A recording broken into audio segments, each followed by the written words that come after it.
이 용서에 대한 말씀 우리가 함께 나누는데요. 여러분에게 한번 질문해 볼게요. 용서가 쉬울까요? 아주 어려울까요? 아주 어렵죠. 그래서 혹자는 기독교에 많은 덕목이 있잖아요. 이웃사랑, 봉사, 충성 여러 가지가 있는데 제일 10단계, 제일 높은 단계가 바로 용서라는 단계라는 거예요. 이거는 정말 힘든 거예요.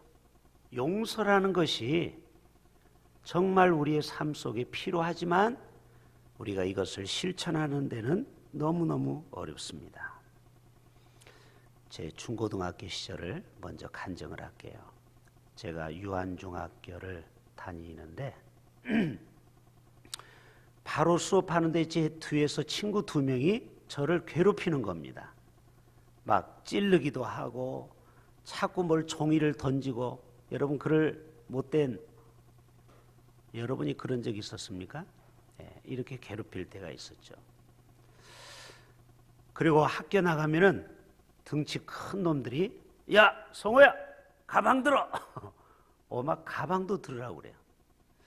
지금은 제가 좀 이렇게 덩치가 있지만 그때는 정말 왜소한 학생이었거든요. 지금 중학교를 졸업한 지 45년이 지났는데도 그게 생생히 기억된 거예요. 그러니까 저에게 상처가 됐다는 거예요, 안 됐다라는 거예요? 됐다라는 거죠. 그 중에 한 친구는 조규갑이라고. 제가 왜 실명을 얘기할까요? 신뢰가 되는데 이미 그 친구는 10년 전에 죽었습니다. 아버지는 의사예요. 오르동에서 의료의사로서 부유함이 있는데 이 아들에 대한 기대치가 높다 보니까 스트레스를 받으면서 그런 못된 짓을 하는 거예요. 제가 나중에 그 가정의 히스토리를 듣게 돼요. 그 어머니를 통해서. 유학까지 갔다 왔는데 스스로 목숨을 끊고 죽었어요. 너무 그 친구가 참 가슴이 아파요. 용서하기 전에 제가 그 상황을 이해하니까 용서가 되더라. 아하, 그렇구나. 우리가 용서라는 큰 장벽 앞에 우리가 나아가지 못할 때 우리는 그 사람을 좀 한번 이해를 해보면 어떨까? 고등학교 때도 이런 간증을 하라고 저에게도 또 2번째 어려움이 있었어요. 고등학교 2학년 때 과제물을 내야 되는데 이 과제물을 늦게 내니까 이 친구 한 명이 오더니 제 뺨을 촥 때리는 겁니다. 여러분 친구한테 뺨 맞아본 사람 손 들어보세요. 저밖에 없네요. 제가 다 간증하려고 하나님이 저를 그렇게 또 환경으로 몰아간지도 몰라요. 이 목사는 간증거리가 많아야 돼요. 지금 40년이 지났는데 그 친구가 생각이 납니다. 왜? 저는 너무 충격을 받았거든요. 아니 친구가 그 과제물 좀 늦게 내렸다고 뺨을 때려? 근데 제가 이해하고 용서했어요. 왜요? 그 아버지가 장군 출신이거든요. 그러니까 집에서 얼마나 많이 맞았겠어요. 이해되십니까? 군인 출신 가정에서 자란 거예요. 그러니까 아버지가 무조건 명령이에요. 야! 일어나! 기사! 완전히 군대처럼 가정에서도 아마 하지 않았을까. 그리고 막 아빠가 때리지 않았을까. 그러니까 얘도 폭행을 많이 받은 사람은요 남을 또 때립니다. 군대에서 많이 맞아본 병사가 후임병이 오면 또 잘 때리더라고요. 이게 심리적으로 어쩔 수가 없는 거예요. 그래서 제가 그 친구를 용서하기로 했습니다. 오늘 7절에 오면은 그런즉 너희는 차라리 그를 용서하고 위로하라. 그리고 8절 보면은 그러므로 너희를 권하노니 사랑을 그들에게 나타내라. 10절에 누구를 용서하면 나도 그리하고 내가 만일 용서할 일이 있으면 용서한 그것은 너희를 위하여 그리스도 앞에서 한 것이라. 그렇구나.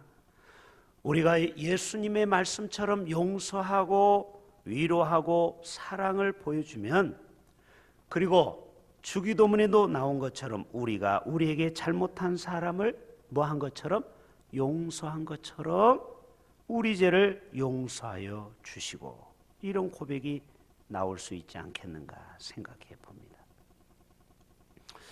친구 2명이 이제 그 고비 사막을 여행을 갑니다. 우리 청년들 꼭 좋은데 뭐 하와이만 가지 말고 이런 사막도 한번 가보세요. 고비 사막 이런 데 가면은 한 달 동안 사막 여행을 하는 거예요. 트레킹을 하면서 그 뜨거운 태양과 노을을 보면서 추억도 만들고, 거기에서 목마름 속에서 오아시스를 발견할 때 그 기쁨을 느끼는 거예요. 여행객 중에 일부러 사막을 여행하는 사람이 있어요. 근데 그 두 친구가 가다가 서로 언쟁이 붙었습니다. 야, 내가 여기 이렇게 힘들 줄 알았으면 오지 말자고 했는데 네가 고집을 부려서 내가 여기까지 와서 우리 이런 생고생을 하고 있구나 하면서 말다툼을 하다가 네가 잘나니 내가 잘나니 하더니 한 친구가 성질이 버럭내면서 다른 친구를 이 주먹으로 이 얼굴을 가격하게 됐어요. 그래가지고 그 맞은 친구가 바로 밑에다가 적습니다. 그 모래에다가 흙에다 나는 오늘 친구에게 맞았다 이렇게 적었어요. 자, 그리고 길을 쭉 떠납니다. 그리고 떠났는데 이제 오아시스가 나왔어요. 그래서 막 거기에서 물을 먹고 놀고 있다가 이 맞은 친구가 수영을 또 못해요. 그래가지고 꼬르륵 하는데 그 때린 친구가 그 친구를 물에서 건져냈어요. 그러더니 이 친구가 바위 위로 올라갑니다, 이번에는. 그리고 거기에다가 무슨 쇠 같은 걸로 글을 씁니다. 오늘 내 친구가 나를 물에서 건져 주었다. 나중에 물어봤어요. 왜 내가 너를 때릴 때는 모래에다가 쓰고 내가 너를 구해줄 때는 돌에다 새겼느냐? 용서하기 위해서 모래에다 썼다. 여러분, 바람 불면 모래글씨는 훅 날아가잖아요. 여러분, 우리 안에 인생 가운데 용서해야 될 사람, 또 내가 아직 용서 못한 사람 있으면 모래 위에다가 그 사람들의 이름을 쓰고 바람 불면 다 날려버리세요. 그러나 우리가 은혜를 입은 거, 꼭 기억해야 될 사실, 소중한 사람, 이런 사람은 반드시 우리가 기억하고 은혜를 마음속에 새겨야 된다는 것이죠. 제가 책 한 권을 가져고 왔어요. 용서의 기술. 용서도 기술이 필요한 것입니다. 기술이. 이 책의 한 부분을 설명할게요. 마틴 루터킹 목사님은 이런 얘기를 했어요. 잘 들어보세요. 참 이해가 돼요. 우리 중에 가장 나쁜 사람에게도 좋은 면이 있다. 그래야 안 그래요? 반대로 우리 중에 가장 착하다고 하는 사람에게도 나쁜 면이 숨어 있다. 그렇죠? 그러니까 사람이 다 악한 것도 아니고 다 착한 것도 아니에요. 이것을 깨달으면 우리는 적을 덜 미워하게 된다. 왜 우리가 용서 못합니까? 그 사람의 나쁜 점만 보는 거예요. 그러니까 용서가 안 되는 겁니다. 그러니까 당신에게 해를 입힌 사람을 100% 나쁜 사람이라고 보지 말고 이제는 낮춰라. 60에서 80%만 나쁘다고 봐라. 그래야 그 사람에게도 좋은 장점을 보고 우리가 용서를 할 수 있다는 것입니다. 결국은 완벽한 사람은 없기 때문에 모두가 다 개선하고 노력하면 좋은 사람이 될 수 있다 없다? 있다. 용서가 당신을 치료하게 하라. 사람이 용서를 못하면요, 우리 몸에 혈압이 오르기 시작하고 심장에 무리가 갑니다. 그래서 우리 건강이 안 좋아져요. 그래서 잠언의 말씀에 우리가 남을 용서하는 것은 해가 지기 전에 용서하라. 해가 지기 전에, 하루 넘어가기 전에 계속 미워하면 내 건강에 안 좋다는 거죠. 그래서 해소되지 못한 분노는 심장질환이나 다른 심각한 질병을 간접적으로 초래할 수 있다. 그래서 심리학자가 용서를 못할 때 사람들의 건강을 체크해 보니까 심장 박동수가 올라가고 손에 땀이 나고 그리고 이마에 근육이 생긴다라는 거예요. 그러나 용서를 선언하는 순간 갑자기 심장이 정상으로 돌아오고 맥박이 정상으로 돌아온다. 그래서 이 용서라는 것은 우리의 건강에도 얼마나 필요한지 모른다. 그래서 이 기술은 뭐냐면 집에 가서 한번 해보세요. 여러분이 그동안 60년, 50년 살아오면서 우리 청년들은 10년, 20년 살아오면서 이렇게 내가 용서 못할 사건이나 사람들을 이렇게 생각해 보시라는 거예요. 그리고 지나갈 때 선언하라는 거예요. 네? 선언. 내가 너 용서했다. 내가 너 용서했다. 이거를 입으로 자꾸 시인하다 보면 내 마음속에 용서가 자리를 잡을 수 있다. 바울은요, 고린도후서를 기록한 목적 중에 하나는 자기를 비난하고 공격하는 사람들에 대해서 이 서신을 쓰게 되는 것입니다. 그래서 자기를 향해서 비난한 사람들을 자기는 용서하기 어렵지만 용서하겠다라는 것을 오늘 표현한 것이에요. 오늘 소 제목에 보면 근심하게 한 사람을 용서하라. 오늘 소 제목이 이렇게 나와 있어요. 성경책에 보면 우리 가정에도 오면 엄마 아빠를 근심시키는 자식이 있을 수 있죠. 그러면 밉잖아요. 나를 힘들게 하는 남편이 있을 수 있고 시어머니가 시아버지가 있을 수 있죠. 그런 사람을 용서하라는 것입니다. 바울은 목숨 내놓고 자기를 협력한 동역자 26명을 로마서 16장에 영원히 기록했어요. 여러분, 바울이 뒤끝이 없는 사람이 아니에요. 자기에게 협력한 사람은 영원히 성경에 기록해 놨어요. 본받으라는 거예요. 브리스길라와 아굴라를 본받으라. 디모데, 실라, 에라스도 26명 목숨을 내놓고 목회 사역을 도왔던 동역자들을 26명을 써놓고 부록에 8명을 더 추가했습니다. 기억력이 좋잖아요. 똑똑하잖아요. 바울이 많이 배웠잖아요. 그러니까 자기에게 목회에 도움 준 사람을 다 써놓은 거예요. 반대로 디모데후서 4장이면은 자기를 힘들게 했던, 목회할 때 어렵게 한 사람을 이름을 또 써놔요. 대만은 나를 버리고 세상을 사랑하여 떠났다. 자기 목회할 때 떠났다는 거예요. 알렉산더는 내게 해를 많이 입혔다. 나를 심히 대적했노라. 다시 말해서 이 바울을 비난했던 사람들을 향해서 자기는 괴롭지만 예수 이름으로 용서하기로 작정했다라는 것입니다. 여러분 삶 속에서도 이러한 용서가 이루어질 수 있기를 바랍니다. 저도 목회 30년 하다 보면은요, 저에게 상처를 준 사람들이 다 있게 마련이죠. 그러나 저는 이 말씀대로 용서하기로 작정하고 제 기억에서 립셋을 시켰어요. 컴퓨터에 보면은 그 초기 버튼, 립셋 버튼이 있어요. 핸드폰도 마찬가지죠. 그러면은 모든 것이 초기화가 됩니다. 여러분의 생각 속에 혹시 마음속에 상처를 준 용서 못할 사람이 있습니까? 이 시간 성령의 음성으로 들으시고 이제는 다 세팅, 립셋을 시켜서 다 잊어버리세요. 따라서 합시다. 잊어버리는 것이 은혜입니다. 여러분, 정신병자들의 특징이 뭔지 아세요? 과거를 잊지 못하는 거예요. 맨날 얘기가 과거 얘기만 꺼내는 사람이 있죠? 이게 뭐냐면 상처가 너무 커서 그래요. 그러나 미래지향적이고 믿음의 사람은 과거를 자꾸 묻는 게 아니에요. 과거는 다 지나갔잖아요.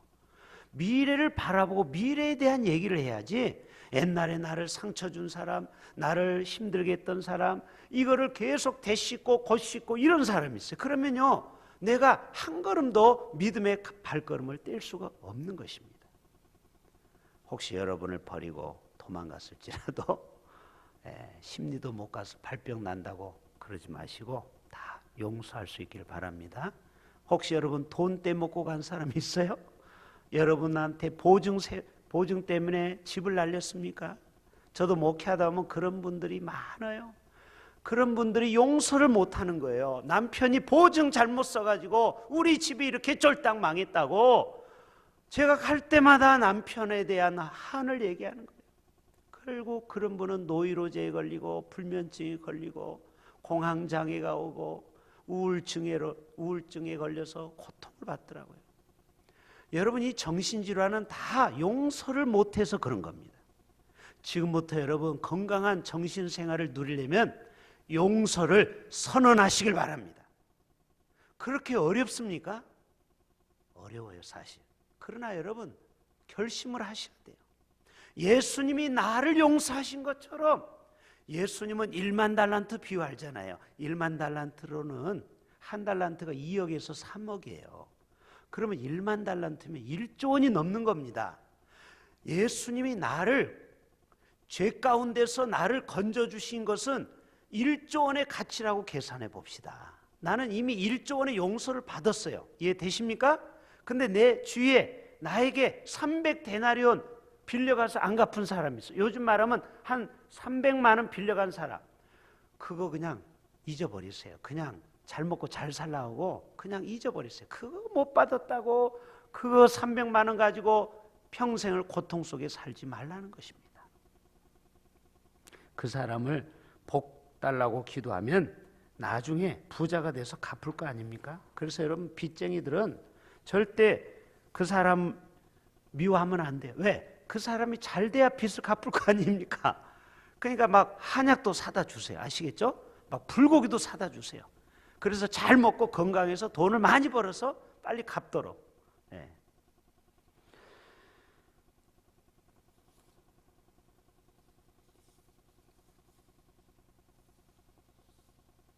말기암으로 투병 중인 한 집사님이 계셨습니다. 그래서 목사님을 모셔놓고 임종 예배를 드리는데 자기가 도저히 눈을 감기 전에 용서를 할 사람이 있다라는 거예요.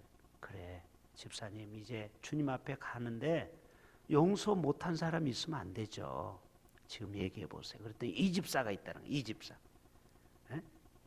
10년 전에 사소한 문제로 싸우다가 나중에는 집안에 있는 삽으로 서로 막 싸우는 거예요. 여러분 삽이 얼마나 위험한 겁니까? 그렇죠? 그 날카롭잖아요, 이 끝이. 시골로 말하면 막 낫들고 싸운 거예요. 여러분 시골은 막 그렇게도 싸웁니다. 그렇죠? 화가 나면 막 낫을 들고 막 쫓아다니면 막 나 살려라 하고 도망가고 막 그러잖아요. 근데 문제는 용서 안 하고 이제 너하고는 영원히 안 본다 하고 끝 하고 헤어진 거예요. 그러니까 이거 얼마나 찜찜합니까? 이거는 용서한 것도 아니고 기도할 때마다 그 사람에 대한 분노가 나오고.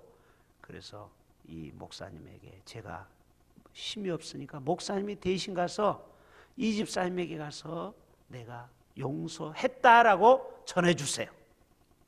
그래서 이 목사님이 중간에 역할을 한 거예요. 그래서 그 집사님을 찾아가서 아무개 집사님이 지금 이제 곧 돌아가시는데 당신하고 10년 전에 이 뭐가 안 좋은 감정이 있어서 그렇게 싸웠는데 이제 용서한다고 하더라고. 그렇게 전하더라고.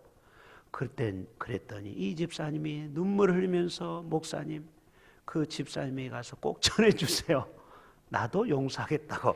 그래서 목사님이 또 쫓아와서 그 집사님이 이제 당신 용서를 받고 당신도 용서했다고. 그때 얼굴이 근심 걱정이 사라지고 얼굴에 고요함과 평안함이 오더니 그렇게 눈을 감고 천사처럼 주님 앞에 갔다라는. 여러분 생각해 보세요. 여러분이 만약에 주님 앞에 가기 마지막 순간에 아직까지 내 마음에 용서 못한 어떤 단체나 어떤 사람이 있다. 여러분 그러면요 하나님 앞에 갈 때 여러분 어떤 책망을 받으려고 합니까? 네가 아직도 용서 못했냐? 이 밴댕이 속같이 좁은 인간아. 나는 더 사악한 너를 위해서 십자가에서 다 용서해 주셨는데 너는 그것 때문에 용서 못해? 주님이 혹시 우리를 야단치실지 몰라요. 그래서 여러분 지금이라도 빨리빨리 용서하실 수 있기를 바랍니다. 아멘. 우리가 환경이 좋을 때, 건강할 때, 내가 아직 이렇게 다닐 수 있을 때, 내가 이렇게 전화기 들고 미안하다라고 말할 수 있을 때, 이럴 때 우리가 용서를 해야지. 나중에 이 사람처럼 꼼짝 못하면 갈 수도 없잖아요. 1999년 7월 4일 미국에서 있었던 실제 얘기입니다. 주일 예배를 마치고 26살 된 윤원준 청년이 교회 밖을 나갔어요. 26살이면 저희 딱 작은 아들뻘이죠. 그때 인종 우월주의, 이 미국은 또 백인주의가 강하거든요. 그 사람이 벤자민이라는 사람이 기관총으로 총을 쏘기 시작해서 흑인과 동양인이 몇 명이 죽었는데 그 중에 한 명이 이 청년이 대학 졸업하고 대학원을 준비하는 중에 있었어요. 이 겨울방학이에요. 이제 내년 봄 되면은 대학원을 가는 장래가 촉망된 청년이 그 이름도 모르는 정말 외국에서 쓰러져 죽은 것입니다. 그런데 이것이 이제 언론에 보도가 된 것입니다. 왜냐하면 외국인이 죽었으니까 일단 언론에서 이제 이렇게 취재가 들어갔죠. 그래서 8일 후에 전 미국의 생방송으로 추모 예배가 방영이 됐습니다. 그때 유족 대표로 사촌형인 박성호 목사님이 나가서 이런 고백을 합니다. 그때 미국이 완전히 충격에 빠졌어요. 나는 오늘 가족을 대표해서 예수 그리스도 이름으로 벤자민을 용서합니다. 자기 사촌 동생을 쏴 죽인 그 살인마를 용서한다고 그랬어요. 두 번째, 나는 오늘 예수 그리스도의 이름으로 내 사랑하는 형제의 꿈을 빼앗아간, 그렇죠, 미국까지 와서 오직 꿈을 갖고 왔는데 비참하게 이렇게 꽃도 피지도 못하고 죽었잖아요. 꿈도 빼앗아가고 피를 흘리게 한 이 미국을, 그렇죠, 미국이 원망스러울 수 있겠죠, 예수 그리스도 이름으로 용서합니다. 이 용서는 예수님이 우리를 용서한 것처럼 나도 용서합니다. 여러분, 이 뉴스가 전 미국의 사람들에게 감동을 주고 더 타임즈, 더 헤럴드에 대서특필한 사건이 되었습니다. 물론 그 청년은 안타깝지만 이분이 죽음으로 말미암아 정말 예수 믿는 사람이 용서를 실천한 것에 대해서 다시 한번 우리 모두에게 큰 깨달음을 주었습니다. 만약에 여러분의 가족 중에 한 사람이 그런 일을 당했을 때도 여러분이 이렇게 용서를 할 수 있겠습니까? 참 대단한 용서의 실천을 우리가 보게 됩니다. 성경에 보니까요, 용서의 사람들이 많더라고요. 다윗도 사울 왕으로부터 많은 유혹받은 거 아시죠? 얼마나 많이 죽이려고 했습니까? 그런데 사울 왕의 후손, 그 요나단의 아들 무비보셋을 마지막까지 자기 왕의 식탁에 앉힌 거 아십니까? 우리로 말하면 역적의 자식 아닙니까? 그렇죠? 여러분, 정치는 이건 무서운 겁니다. 씨앗을 남겨놓으면 안 됩니다. 이 사울의 후손을 하나라도 남겨놓으면 그게 나중에 화가 될 수 있는데 다윗은 사울을 용서했어요. 그리고 품었어요. 그래서 무비보셋을 절름발이거든요. 도망가다가 다리를 떨어뜨려서 유모가 평생 다윗의 식탁에 앉혔어요. 여러분, 그러니까 하나님이 다윗을 축복하고 용서, 그 하나님의 복을 주시지 않겠습니까? 요셉도 지금 우리 창세기를 보고 있죠. 지난주에 13년 동안 정말 고생했던, 그러나 그 자리에 오르기까지 형제들이 자기를 팔았던 그 원한, 그러나 요셉은 형제들에게 한 번도 원한을 갚지 않고 저들을 용서해 주셨습니다. 내가 여기 온 것은 다 누구 뜻이다? 하나님의 섭리가 있다. 애굽을 구원하기 위한 하나님의 뜻이 있다. 여러분, 흑인 대통령 넬슨 만델라가 억울하게 감옥에서 27년 옥살이를 하게 됩니다. 생각해 보세요. 7년도 긴데 10년도 긴데 27년 동안 억울하게 옥살을 했습니다. 만델라는 처음에 막 분노가 치밀었고 나를 이 옥에서 집어넣는 놈들 내가 나가면은 복수하리라 이런 생각을 왜 안 했겠습니까? 그러나 넬슨 만델라는 철저한 기독교 신자죠.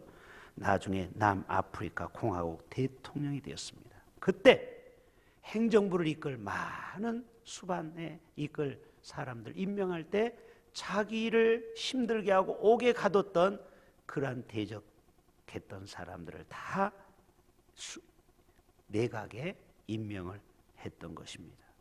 노예 해방에 큰 그림을 그린 에이브라함 링컨도 평소에 자기를 향해서 뭐라고 놀렸죠? 고릴라 같다, 원숭이 같다. 생긴 게 좀 이렇게 그렇게 생겼죠. 에이브라함 링컨 수염 나고. 그리고 이 사람은 아버지 직업이 이 구두 수선공이에요. 그러니까 맨날 야당 국회의원들이 놀리는 거예요. 당신은 무지렁이 가문이다. 쉽게 말해서도 흙수저다. 아이고 고릴라가 출세했네. 이런 빈정대는 소리 들으면 여러분, 대통령이 이런 소리 들으면 여러분 어떻게 해야 되겠어요? 자기가 힘이 있는데 얼마든지 그 사람들을 응징할 수 있는데 끝까지 그 사람들을 품고 용서하고 또 국방부 장관에 앉히고 막 내각에 앉히는 겁니다.